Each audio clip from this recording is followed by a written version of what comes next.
देश को जरूरत है मायावती जैसी नेता की। एक होंगे दलित मुसलमान, तभी बचेगा देश का संविधान। देश में फेमस होने के लिए आजकल सबसे आसान है मुस्लिमों को गाली देना। यह फैशन बन गया है।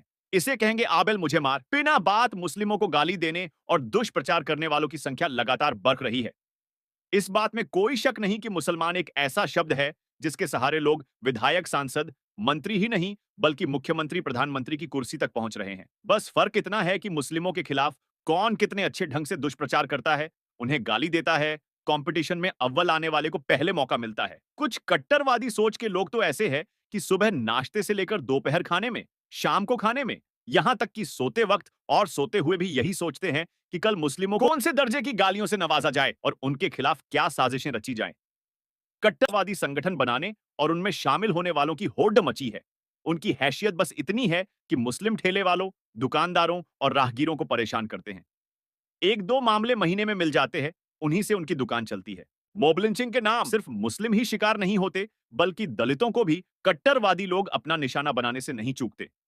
अगर ऐसा कहा जाए कि दलितों और मुस्लिमों को नापसंद करने वाले कोई अलग-अलग नहीं है, तो कोई गलत नहीं होगा।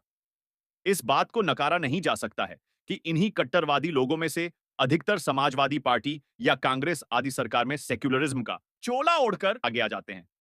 कहने का मतलब यह है कि सरकार किसी की हो, मजा यही लेते हैं। बस फर्क इतना है, उस समय दिखावे के लिए ये मुस्लिमों को बुरा नहीं कहते हैं। हर सरकारों में इन्हें सम्मान मिलता है। अगर इनकी दुकानें बंद करने की हिम्मत किसी में थी, तो उसका नाम दलित की बेटी मायावती है। मायावती की जब जब सरकार आई है, इन कट्टरवादी सोच के लोगों को बिलों से बाहर नहीं आने दिया। क्योंकि दलित होने के नाते मायावती बारीकी से जानती है कि दलितों का उत्पीड़न करने वाले कौन लोग हैं। वो बात अलग है। अब कुछ लोग कहेंगे कि मायावती तो अब कुछ नहीं बोलती। हाँ, ये सच है, नहीं बोलती। इसे डर भी कह सकते हैं। लेकिन जब जब सत्ता में आई है, शांति के दुश्मनों को डरा कर रखा है। जैसा माहौल आज बना हुआ है, ऐसे में मायावती की जरूरत है। हालांकि मैं बसपा को सपोर्ट नहीं करता हूं, हाँ, कभी किया है, मगर उनके शासनकाल का इतिहास जानकर बेहद खुशी मिली है।